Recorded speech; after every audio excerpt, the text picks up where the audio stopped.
Olá a todos. Que satisfação. É com uma imensa alegria que eu me encontro aqui hoje para fazer um trabalho de oferecimento, de oferecer a quem desejar conhecer um pouquinho da doutrina espírita. Eu digo um pouquinho porque a gente vai oferecer. Eu não digo dar porque o dar eu só dei se alguém recebeu. Então, oferecer um pouquinho do conhecimento da doutrina espírita dentro desse nosso novo programa da União Cristã Espírita, Amor e Verdade, ao SEAB. Eu sou Luiz Cláudio, ou Luiz Furtado, sou um tarefeiro desta casa de amor, essa casa que procura fazer o bem, há 30 anos procurando auxiliar. E hoje, então, nós vamos estar dando início a esse trabalho, esse é o programa número 1. E qual é o nosso objetivo? Né? Essa UCEAB, um farol para o mundo de regeneração, já que nós estamos entrando, né? E sofrendo e vivendo as consequências e observando essa transformação do ser humano para essa nova etapa da humanidade, nós queremos então oferecer esse trabalho, que é exatamente o estudo sistematizado da doutrina espírita. Porque a doutrina espírita é estudo. A doutrina espírita, ela exige de cada um de nós estudo. Essa é uma religião que faz com que nós busquemos nos aprimorar. O que nós busquemos é a nossa reforma íntima. É um grande objetivo. E aí, a Federação Espírita Brasileira, vou trazer as informações através desse roteiro da Federação Espírita Brasileira, que está muito bom, foi revisado, e nós vamos trabalhar com ele. O programa do estudo sistematizado da doutrina espírita, né, o ESD, ele oferece uma visão panorâmica do espiritismo. Por que panorâmica? Porque, assim, isso é só um pontapé inicial para que você observe, para que você use o teu racional, analise e perceba se é isso que você quer, se você quer realmente aprender a doutrina espírita. Tudo isso vai ser fundamentado nos assuntos existentes no Livro dos Espíritos, não só no Livro dos Espíritos, né? Mas é o primeiro livro, a obra básica, vamos colocar assim. O objetivo fundamental, então, desse programa que nós estamos fazendo e realizando é propiciar condições para estudar o Espiritismo, mas de uma forma séria, de uma forma regular e contínua, que a gente vai procurar estar aqui, a gente vai estar aqui toda semana fazendo isso. Mas tendo como base o quê? As obras da codificação de Kardec. Tendo como básico os ensinamentos de Kardec.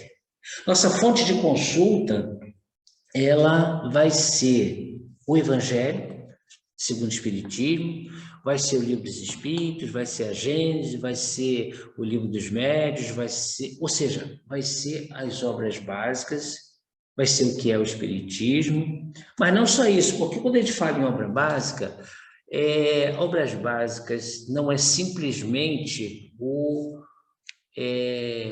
Pentateuco, a Revista Espírita. A Revista Espírita a gente pode até considerar realmente que ela faz parte das obras básicas. Por quê? Porque tem coisas que nós não vamos encontrar no Evangelho, no Livro dos Espíritos, mas que está lá um complemento, está lá a observação de Kardec. Por quê? Porque esses livros, né, essas revistas aí, de 1858 até 1869, foram escritas por Kardec. Foi escrita por ele. Então, assim, ele vem complementar aquelas informações que ele traz. E, é claro, não é só através disso aí. Depois a gente tem tantos outros livros, botei alguns exemplos aí, o Consolador, Fenômenos Espíritos, Espírito e o Tempo.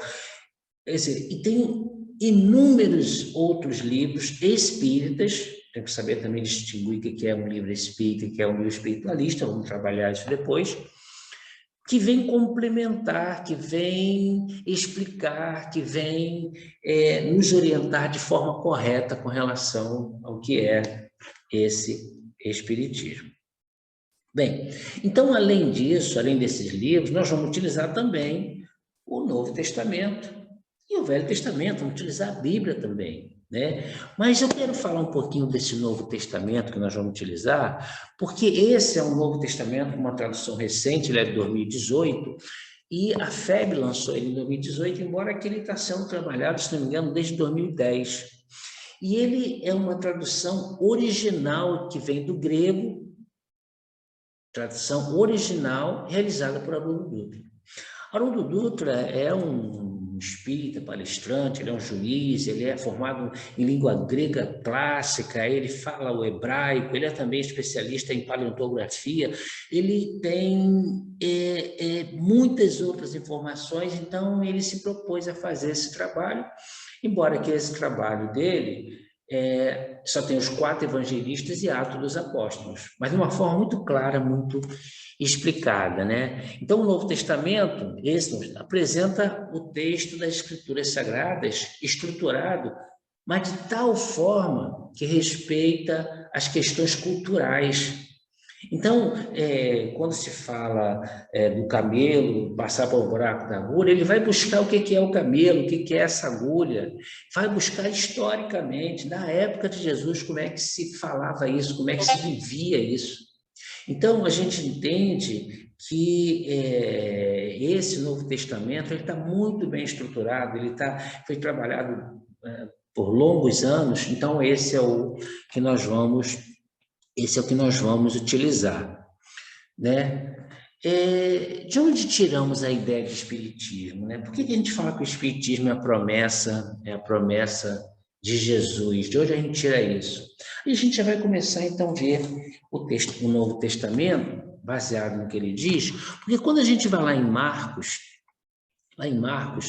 no capítulo 4, no versículo 22, nós vamos ver que Jesus fala assim: pois não está escondido, senão por ser manifestado, e nem se tornou oculto, mas para que venha a ser manifesto. O que ele quer dizer? Olha, nada ficará oculto. Então, Jesus está dizendo que nada ficará oculto. A gente sabe que quando um cientista, por exemplo, ele diz que inventou alguma coisa, ou descobriu, a gente fala em descoberta, o que é descobrir? A coisa estava ali, ele só descobriu, né? Então, olha só, nada ficará oculto. E uma outra informação que a gente também vê lá em João 16, 12, é que Jesus fala assim, ó, ainda não tenho muitas coisas para vos dizer. Porque Jesus falou muitas coisas, muitas que a gente tem no Novo Testamento, muitas que a gente tem, e muitas que a gente não tem. Imagine quantas coisas que Jesus falou e que nós não tivemos conhecimento, que ele falou com uma determinada pessoa, que ele falou em determinada situação. Então, olha só, ainda tenho muitas coisas para vos dizer, mas não podeis carregar agora, não podeis entender agora, não podeis levar isso contigo agora. É muito conhecimento. Lá no João 16, no 13, Jesus continua. Quando, porém, aquele vier, é uma pessoa, é uma coisa, aquele quem? O Espírito de verdade vos guiará em toda a verdade, pois não falará de si mesmo. Não é pessoal, mas falará o quanto ele ouvir e vos anunciará o que há de vir. Então, esse Espírito de verdade que Jesus promete, que vai pedir ao Pai para que venha para a gente, não é uma pessoa, como muitos acreditam. E lá no 14 ele complementa assim, ó, ele me glorificará, não sou eu, ele me glorificará, porque receberá do que é meu. Então, Deus, Jesus está dizendo que passa as informações, que passa as verdades para esse instrumento e vos anunciará. É o que a gente entende com o Espiritismo. Agora, o que arremata, na realidade, essa questão de nós entendermos que é o Espiritismo, vai estar lá em João 14. Porque lá em João 14 é colocado da seguinte maneira: João 14, 15. Se me amardes, observareis os meus mandamentos. Observareis, aí Haroldo Dutra ele revela, né, ele bota literalmente ali a literatura, então esse observareis é velar, guardar, espiar, praticar. Então, se me amardes, você acredita em Jesus, acredita em mim, observareis meus mandamentos. E aí o que acontece? E aí no 16 ele fala, e eu rogarei ao Pai. Então ele vai pedir a Deus, Jesus não é Deus, ele vai pedir a Deus. E ele vos dará um outro paracleto. Esse paracleto ele coloca também lá alguém chamado, enviado para prestar auxílio, consolar, confortar. Então, e eu rogarei ao Pai, e ele, Deus, o Pai, vos dará outro paracleto. Mas outro como? A fim de que esteja convosco para sempre. Muitos entendem negativamente isso, entendem errado, acreditando que Jesus virá, mas Jesus virá, esse Jesus, né, em carne e osso, que chegou, então, acredita que Jesus virá dessa forma, né? Mas não é dessa forma que a gente entende. E João continua escrevendo o que Jesus disse, lá no 17, o Espírito da verdade, que o mundo não pode receber. O mundo não pode receber essas informações, não tem essa capacidade ainda, porque não o contemplou, nem o conhece. Vós o conheceis, porque permanece junto de vós e estará entre vós. E vai ficar conosco. E fica com a gente. São os livros, são as informações, são as instruções, essa que fica com a gente. No 18 ele fala, não vos deixarei órfãos, venho para vós. Então, Jesus não está conosco, o conhecimento de Jesus não está conosco, nós não oramos a Deus, não pedimos a Deus, a Jesus, ele não está conosco, Jesus não está ao nosso lado o tempo todo. Se nós não cremos nisso, fica muito difícil da gente compreender, da gente entender, da gente aceitar determinadas dores, determinadas situações. E aí, ele complementa no 14, 26, dizendo assim, mas o Paracleto, esse que virá, o prometido, o Espírito Santo, que o Pai enviará em meu nome, esse vos ensinará todas as coisas e vos lembrará todas as coisas que eu vos tenho dito. Então, olha só, ele não vai só ensinar todas as coisas, ele vai lembrar tudo que Jesus tem dito. Não é isso que o Espiritismo faz? Procura lembrar de uma forma muito clara o que Jesus nos solicita, o que Jesus nos ensinou. Então, o Espiritismo é exatamente essa promessa que Jesus ele fez para a gente naquele período. Continuando, o Espiritismo não foi pessoal nem local. O Espiritismo não veio para uma pessoa, o Espiritismo não veio em um determinado local, mas o Espiritismo ele veio de uma forma universal. As manifestações começaram a acontecer no mundo inteiro, em vários locais ao mesmo tempo. Não foi simplesmente em um determinado local. Os espíritos aderam em todo o mundo. Então, os espíritos, esses seres que somos nós, desencarnados, eles dão em todo o mundo, através dessas comunicações. Começou a haver manifestação, vários tipos de manifestações em todo o mundo. Allan Kardec o codificou como o hebreu, como os hebreus codificaram a Bíblia e como os cristãos codificaram o Evangelho. Não foi isso que fizeram? Não pegaram, não saíram procurando onde é que estavam os papiros, não foi assim que foi feito?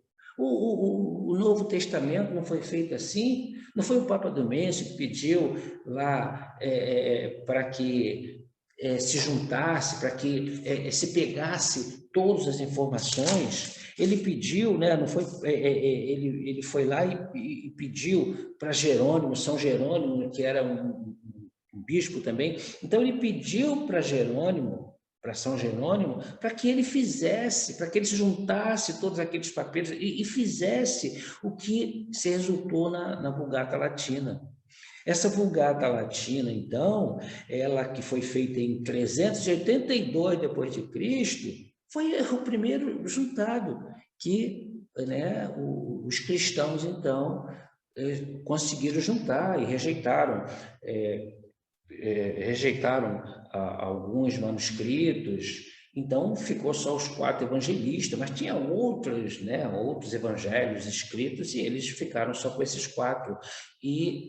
Ou seja, as cartas paulinas, a gente não sabe se estão todas as cartas, então, mas não foi codificando. A missão, então, de São Jerônimo não era essa, de codificar? Então, foi assim que aconteceu. E os hebreus também não reuniram os livros sagrados, não reuniram tudo que tinha sobre Moisés e fizeram, então, a Torá, e fizeram essa Bíblia que a gente conhece, que hoje nós conhecemos, é a codificação.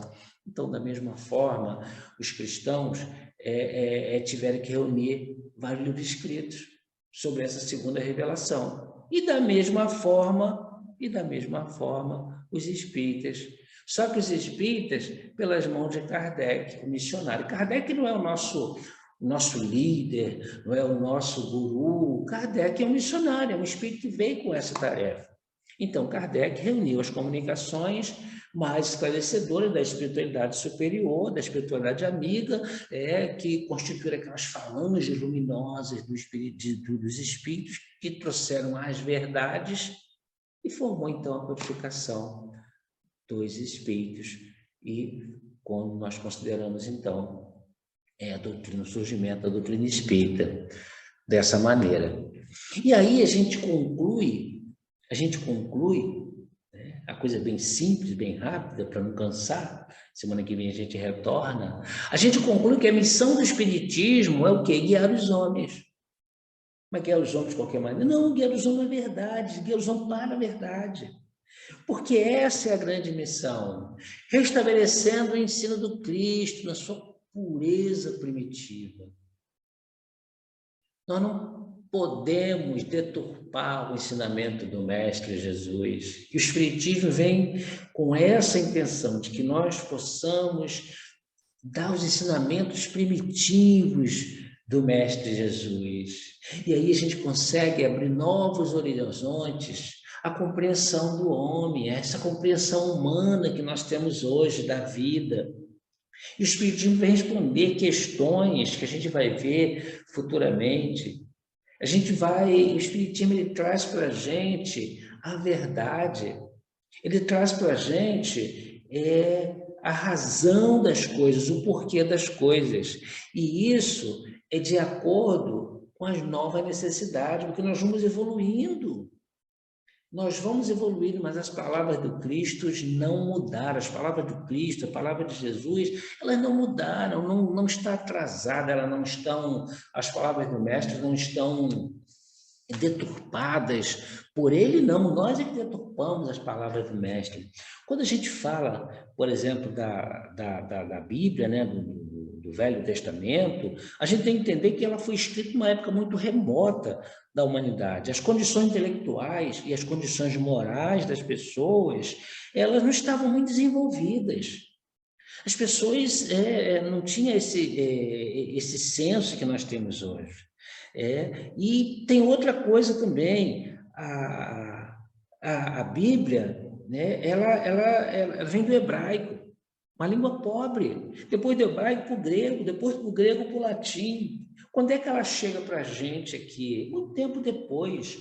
Essa Bíblia que eu vou utilizar com a gente aqui, no caso do Velho Testamento, é uma Bíblia de João Ferreira de Almeida. João Ferreira de Almeida é um pastor protestante. Só quando ele traduziu isso, foi no século XVII que ele vem traduzir isso aqui para o português. Então, a gente vê como é que as coisas chegam, quantas traduções, quantas pessoas...